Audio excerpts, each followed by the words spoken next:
Let's talk all things finances and budgeting as a stay-at-home mom. We live in San Diego, California. We rent an apartment. We have the same car that my husband had when he was 17 years old. We do our very best to live underneath our means, and we pretty much have no choice because we don't want to get into debt. We have paid near $15,000 worth of consumer debt. Each paycheck we budget, and I will say that finances and budgeting is pretty much like a little side passion of mine. I can talk about it for hours, and it just gets me excited because growing up, my parents worked their very hardest to provide what they could, but we weren't like this very wealthy family.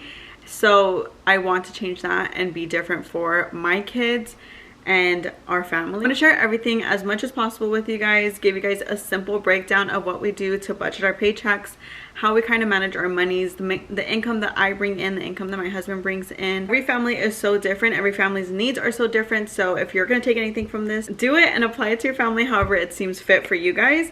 So my husband is the sole provider. We have one stable income, and that is his 9 to 5, 40-hour-a-week job. I have a variable income. My income, by the grace of God, and I'm so thankful, it is through social media. I make money from TikTok, Amazon storefront, Etsy, brand collaborations, and affiliate marketing, which I could touch on a little bit later in this video. I said this at the beginning of the video, but we do our very best to live underneath our means unless it's an emergency. If you can take away one thing from this video, it's going to be the way that we budget our paychecks, the way that we kind of just manage our money. Take this away, okay? If you were going to change something different about your finances, do this. This is a cash envelope system. There's tons of videos on YouTube. If you actually look at my channel 2 to 3 years ago, I made my own cash stuffing envelope video.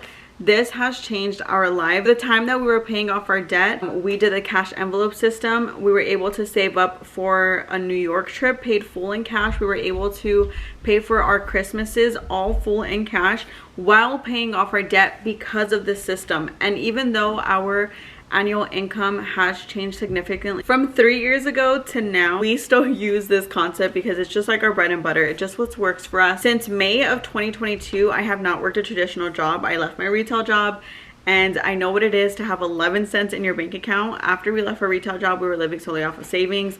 It was a whole God move. It's a video for another time. Through all of that is when this really came in and helped us out. I'm not coming from a place of like we've always had money, okay? I'm not coming from a place. And even now, we're doing okay. We're doing good. We are surviving. We are living. I am thankful. I am blessed. This essentially is different categories. I will show you because we just have monopoly money. But these are different categories that we have set up. Each paycheck, we allocate a certain amount of money. Just depends on the needs of it. We have groceries, bills, house, beauty, car, gas, eating out, spending, our Christmas fund. I'm spending money, my husband's spending money, our child spending money, our dog spending money, vacation, and then like birthdays.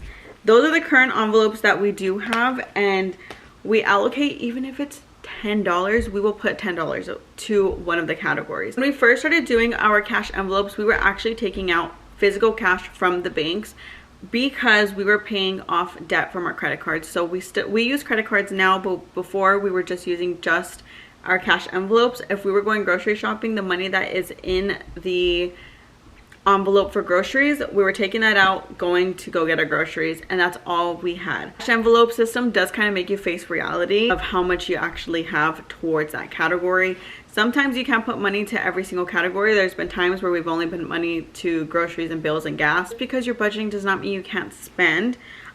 We budget because we do our very best to live underneath our means. We prioritize all of our bills. We prioritize paying in advance as much as possible. This whole cash envelope system has worked greatly. If you want a dedicated video to this, I definitely can. And we also write out everything on here to keep tabs. Use an iPad, use your computer, use something. I always suggest that you keep track in some form of writing to know what you're allocating your money to. Every single dollar that we bring in into this household, we allocate.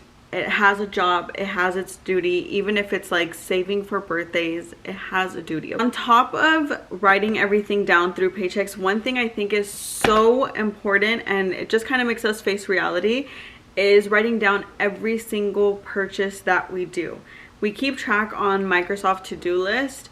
That is just so my husband and I can both see our spending. Not spending because we don't trust each other, but because we just are keeping ourselves accountable with our finances. We track everything so that way when we go into our cash envelopes, we take out the money that needs to be taken out. We can see where we're at with our finances in our cash envelope, but we write down every single purchase.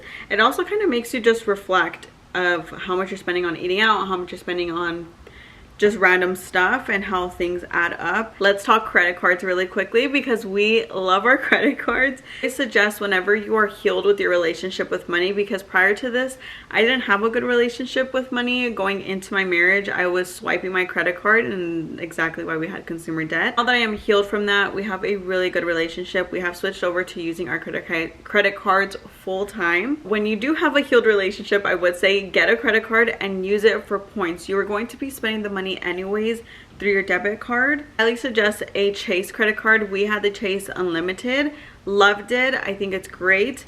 I feel like I don't gain as many points as I do with the current credit card that we do have. Now we have switched over to American Express. I have a couple different credit cards. We have checked out to see which ones we like more. So far, we love the American Express credit card. As a stay-at-home mom, how do I make money? Okay, what are some ways that you can probably make some money as well? I touched on this a little bit, but I do make money on TikTok, on Amazon storefront, on Etsy, through brand collaborations, and through affiliate marketing.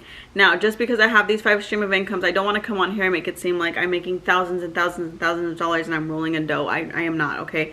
But I do have 5 streams of income, which is amazing. It's great. It's a blessing. Every single month, I'm getting something out of those different 5 streams of income. Content creation is all the rave right now. Everyone's jumping on social media, trying to make money online, which I think is so great. Jump onto creating videos on TikTok, on YouTube.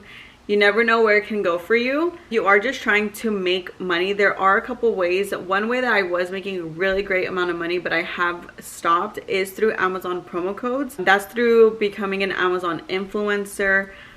That is a whole video in itself, but sharing different discounts that is going on Amazon through videos on TikTok and people shopping through my storefront, I made a very significant amount of money through that. You can make money through Etsy. I have made just one template on Etsy that is a downloadable template. It is this baby's first 100 foods template. I made it for my son, and then I decided to post it on Etsy, and I shared it a little bit on my TikTok, and I've been consistently making sales through that. Now I think if I were to put more templates out, I definitely can bring in a bigger income through Etsy, but that is another way that you can make money. If you are crafty, if you have a Cricut, sell it on Etsy, create your own small business. I am just going to share those few with you guys because I think there's a plethora of ways that you can make money online. Okay, and for some final thoughts that I have for just being a stay-at-home mom and budgeting and finances, I believe your mindset is everything when it comes down to it, especially when you're in the starting processes of trying to make additional income in. But being a good steward to the things that I do have, repurposing stuff that I have around the house. Wanted to share a couple of these things that we do in our family that works for us and that have changed our lives in terms of budgeting. I think the economy is so crazy right now, and I know a lot of people are struggling financially, and everyone is looking of different ways of bringing in income. I hope this was able to help you out just a little bit. Thank you so much for being here.